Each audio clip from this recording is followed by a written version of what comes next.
Alright everyone, welcome back to another Star Wars Galaxy of Heroes video with Fat Phil, and we are going to be studying the Cantina. Today we're going to be looking at how to be efficient with your Cantina energy.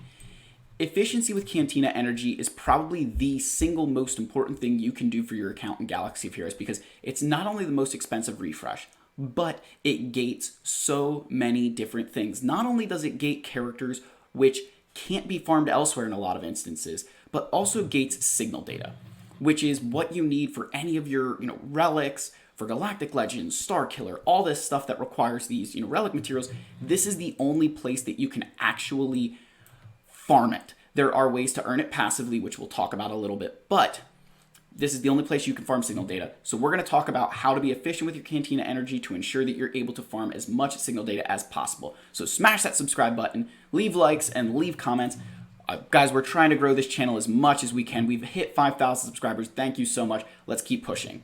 So let's go into I've created a little squad here to show you guys. So you want to focus on characters first in the Cantina. And this is very important to understand. So I'm going to use Star Killer as the example. If you're going after Star Killer, these are your characters that are in the Cantina. And let me go there to show you, right? So if you're trying to get Star Killer, you can see that Darth Talon, Dash Rendar, and then finally, I know Kyle's here somewhere, Kyle Katarn are all in the Cantina, right? That's the only places you can get them, right? You cannot earn those shards anywhere else. They're not on any hard nodes. They're not in stores, right? They are just in the Cantina. So when you're going after something like them, right, just to show you here, oops, that's the ship. When you're going after characters like these, you really just need to focus on getting them in the Cantina. And you want to farm the characters first because you can get signal data passively through assault battles and territory battles if you're doing Geonosis and or Rise of the Empire. And then you can also earn signal data through Conquest, which I can't open up Conquest right now because it's not active. But trust me, you can get signal data in Conquest. And then just to show you the assault battles as well, right? Now, I can understand that some people may say, oh, I can't earn all the signal data from assault battles.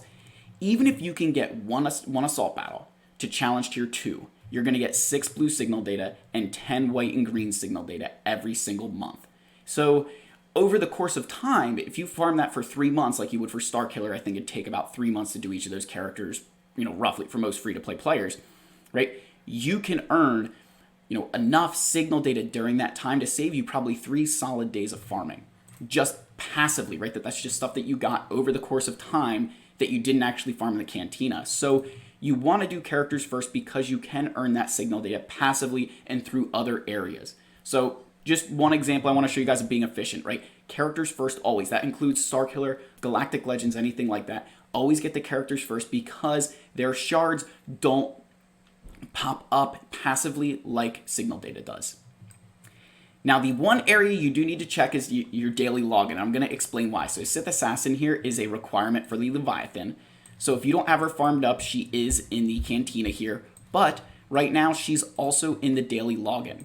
So you look in the daily login here, and if you add up all of these shards, you get 84 shards. So if you're someone who's farming Sith Assassin because you need it for Leviathan or it's just a character that you would want, do the math and understand, get yourself to the point that, okay, I've already, earned 24 shards. I have 60 shards left. If I get my Sith Assassin to 40 out of 100, I'm going to stop farming them in the Cantina, and I'm just going to accumulate these shards through the rest of the daily login. Because that way, I can get to farming signal data faster, because otherwise, you're just going to turn this in for shard shop currency, which, is fine, but wouldn't you rather spend that time farming, signal data or something else you need for those requirements? So do check your daily login, because that is the one time I would say that the rule of characters first can kind of get broken, is if the daily login is going to complete that character for you. And that's going to apply to all different kinds of stuff, right? All right, so then we need to talk about supplementing when possible. So there's a bunch of different ways you can supplement characters that are in the Cantina or supplement those things so that way you can be more efficient. And the first one I want to talk about is TIE Fighter Pilot here. So TIE Fighter Pilot is on this node here, and they just recently moved his ship to also be on this node, which is huge, right? That is fantastic. That is a great free-to-play change for us. So you're going to be able to earn the ship and the pilot at the same time. The other thing, though, to keep in mind, yes, I understand that the ship isn't going to drop nearly as much as the character. if you want to be efficient with your Cantina energy, my recommendation would be farm TIE Fighter Pilot to 7 stars. And then obviously the ship is going to be somewhere. And just stop. Because this ship is available in the Fleet Arena store. It's available, I mean, Guild Event, I wouldn't spend your Guild Event currency on it. Just going to be flat out honest. But you can spend it in the Fleet Arena, and even in the Galactic War store, this ship will drop. There's some RNG involved, but if you do that even the entire time that you're farming your TIE Fighter Pilot, you are going to be so much farther ahead, because that is a ton of Cantina energy that's saving you by buying these instead of waiting for it to drop here. Because something like TIE Fighter Pilot, right, it is farmable elsewhere. Compare that to the TIE Silencer, which shares a node with, Kylo Ren Unmasked here. There's no other way outside of spending crystals or packs. You can't farm this elsewhere. You can't buy these blueprints anywhere else. So in this case, you just have to sit there and farm this node to infinity. So by saving time farming the TIE Fighter Pilot and his ship, you could get to Kylo and the TIE Silencer faster. Or, right, the other example we're going to use, right, the last one here, is Carthanasi and the Ebon Hawk. Now share a node together in the Cantina. That time you saved farming TIE Fighter Pilot and his ship, right, because you bought it elsewhere, is going to allow you to farm this faster, because that will have saved you time in your farm that you could get to something sooner. So I want to use these examples of how to supplement that. Sometimes, the Ebon Hawk you can't buy anywhere else either. I just hate to break it to people. But by doing that with TIE Fighter Pilot, just as the first example there, you can completely change how much Cantina energy you're going to use. And Cantina energy is probably the most important to be efficient with. I'm not going to say it's the most important energy, but it's the most important to be efficient with, because it's the most expensive, right? It is more expensive than anything else. Another area to supplement would be someone like Farm Boy Luke. So Farm Boy Luke you could buy with guild tokens. You could buy with Mark 1 raid tokens. He's in the Cantina, and he's even on a hard node with Echo. Now, if I'm going to be honest, you're probably going to want Farm Boy Luke before you could unlock this node, so that's just, it is what it is. If you're somebody who completely ignored Rebels, this is where I would get Farm Boy Luke, right? Don't worry about the Cantina. Like, if you don't have Farm Boy Luke by the time that you have this 3-starred, farm him here, because it's going to save you a ton of Cantina energy. Even though it's only on a negative energy node, this is where I would do it from an efficiency standpoint. But early on in the game, if you wanted to not farm Luke out of here and just use these credits, you absolutely could. Now, a lot of you are going to say, oh, but Phil, my core gear would take a hit. Think about the fact that you get so much core gear now through challenges, through all these other areas. You're going to have plenty of this to go around. Supplementing your farm for this Cantina, even just buying some shards here, is going to save you time down the road. Because what's going to happen, even I'm in this situation where I've got plenty of core gear, right, where I'm just like in a surplus. Buying these character shards might not be a bad idea and save you that Cantina energy to use for signal data. So you've got to, guys, again, just be efficient. Understand these little areas where you can supplement a farm and get to signal data faster. Other examples here, we've got Moff Gideon, who has a very accessible hard node. So unless you're someone who's like, I need Moff Gideon today, I cannot wait, like he has to be in my roster today, then go farm in the Cantina and just suck it up. But I myself, I'm pretty sure, I think as soon as he hit this hard node, I stopped farming him in the Cantina. But the hard node is the best way to do it.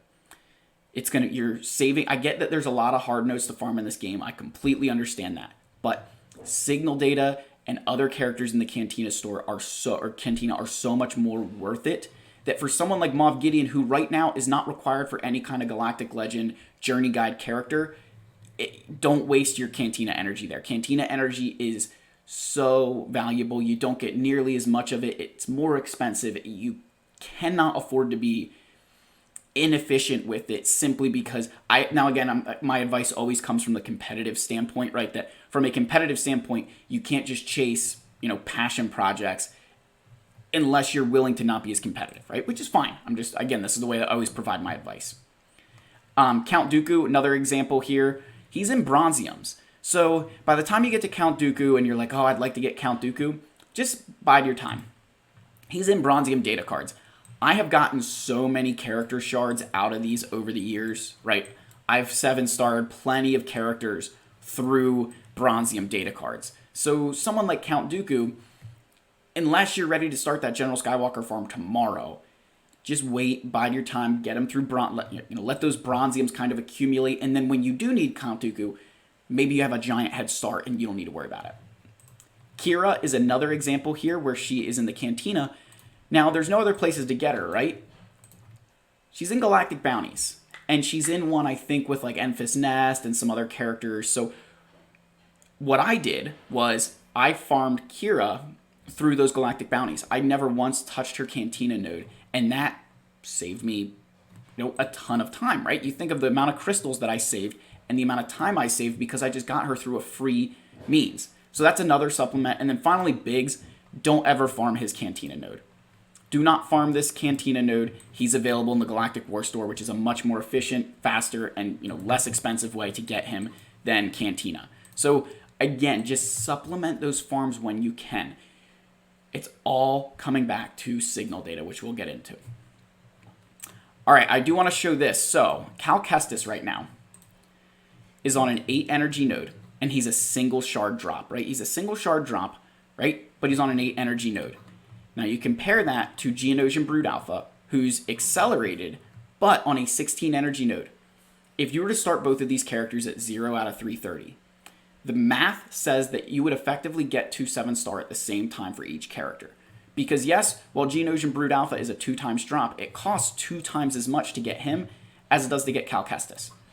So understand that math, right? That just because a character's 2 times drop, if they're on a 16 energy node, it's like being on an 8 energy node with a single drop. Now, I'm not saying farm Cal Kestis before farming Geonosian Brood Alpha, but understand the efficiency there. That, those 8 energy nodes, the reason they're so lucrative is because it takes so much less time. Another example I want to show is First Order Executioner here. First Order Executioner is a 2 times drop on an 8 energy node. And you compare that to Carthanasi's ship, right? Because you need the Ebon Hawk now for Leviathan, so there's no excuse to not farm this ship. It is a single drop on a 16 energy node. First Order Executioner is 4 times, like you're gonna get 4 First Order Stormtrooper shards for the 1 that you would get for Ebon Hawk. That's what the math would say. 16 energy, right? Compared to an 8 energy node. Right, so an 8 energy node, it's half the cost, right? So 2, right? You get 2 attempts compared to the Ebon Hawk 1, and it's a 2 times drop compared to a 1. So you're effectively farming First Order Executioner 4 times faster than Ebon Hawk. And again, the reason I bring this up is because understanding efficiency means that you understand that your problems aren't farming characters like First Order Executioner or even, farming like TIE Fighter Pilot. It's the ships and it's the signal data. So if we go back into the Cantina and we talk about signal data, right, which is the last piece that we'll cover here in this efficiency. With signal data here, it's extremely difficult. It's all on a 16 energy node, and there are Omicrons on these nodes. It's the only place that Omicrons are available outside of Conquest. Different, but like this is you can farm these out of here. I'm not saying that they drop like crazy, but it happens. However, from a drop rate perspective, you always want, like, your white and your green signal data here are the 2 that you always farm, right? They have their drop rates will always better out than crystals. Now with your flawed signal data here, right, your blue signal data, that will also be the case. You will still beat the crystal conversion with blue signal data over time. However, because the drop rate is so low on this, right, it's the most expensive piece, it's the one you need the most often, a lot of us, including myself, will go to the shipments and buy this signal data because of the amount of time it takes.